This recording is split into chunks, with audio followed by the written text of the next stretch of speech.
12वीं क्लास की हिंदी की पाठ्य पुस्तक आरोह से गद्य खंड में आज रजिया सज्जाद द्वारा लिखित कहानी नमक का अभ्यास कार्य इस प्रकार है।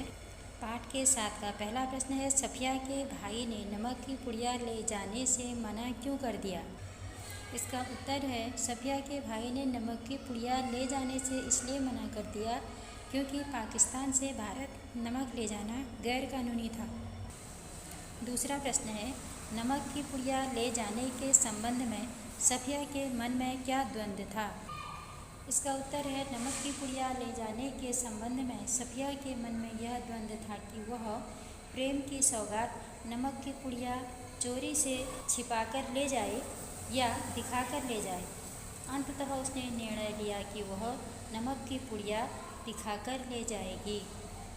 तीसरा प्रश्न है, जब सफिया अमृतसर पुल पर चढ़ रही थी तो कस्टम ऑफिसर निचली सीढ़ी के पास सिर झुकाए चुपचाप क्यों खड़े थे।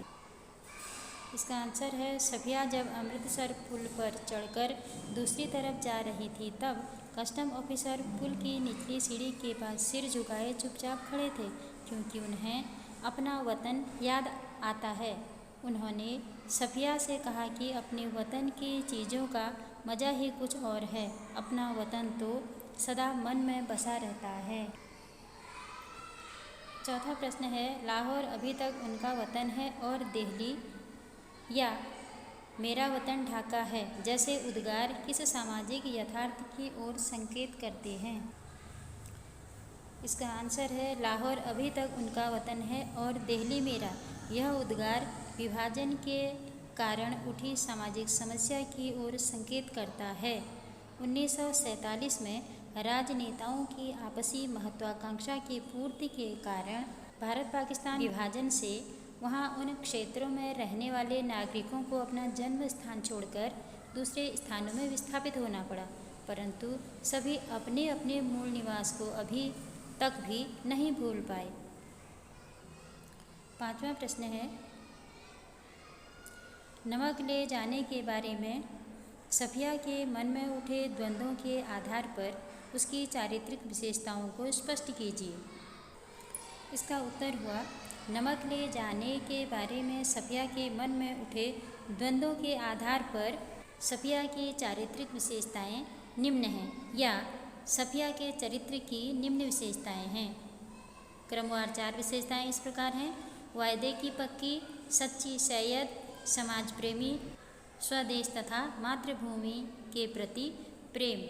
प्रश्न संख्या 6 है, मानचित्र पर एक लकीर खींच देने भर से जमीन और जनता बंट नहीं जाती।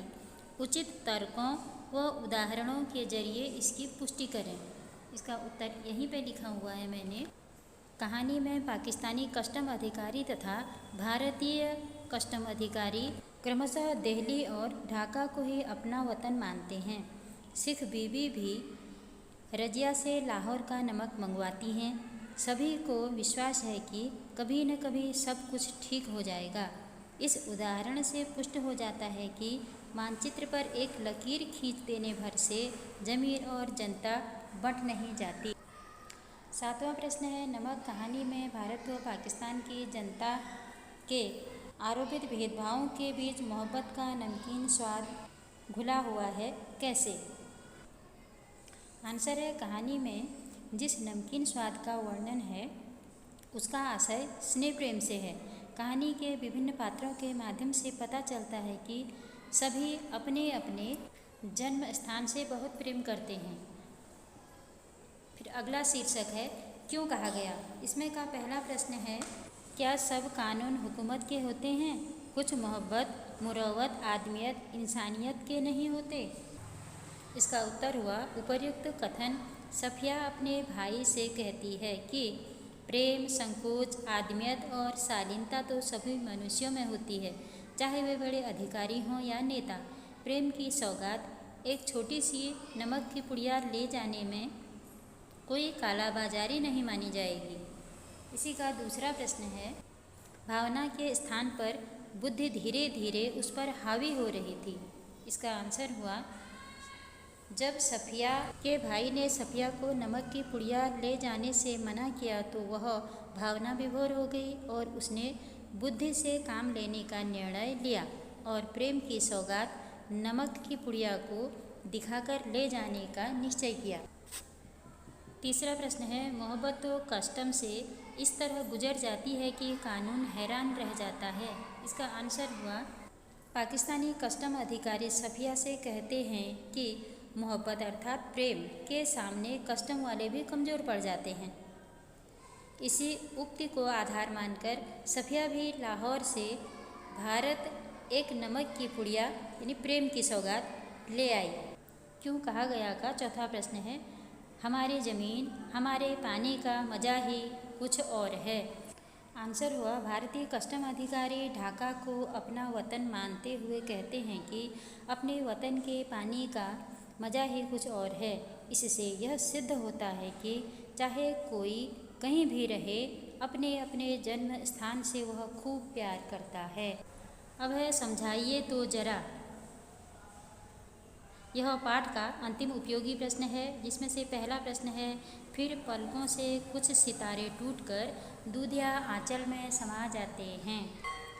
इसका आंसर हुआ, विभाजन से पूर्व लाहौर में रहने वाली सिख बीबी जो अब भारत में रह रही थी, वह अब भी लाहौर को अपना वतन मानती है। लाहौर की याद आते ही उनकी आँखों से आंसू निकलकर उनके सफ़ेद रंग के मलमल के दुपट्टे में सितारों के समान टपक पड़ते हैं। दूसरा प्रश्न है, किसका वतन कहाँ है? वह तो कस्टम के इस तरफ या उस तरफ। इसका उत्तर है, किसका वतन कहाँ है? कस्टम के इस तरफ या उस तरफ। दोनों तरफ रहने वाले लोग विभाजन से पहले 1947 से पहले की बात हो रही, एक ही देश के थे, परंतु विभाजन के बाद राजनीतिज्ञों ने इसे दो भागों में बांट दिया और कस्टम विभाग को दोनों देशों को अलग करने वाला केंद्र बना दिया।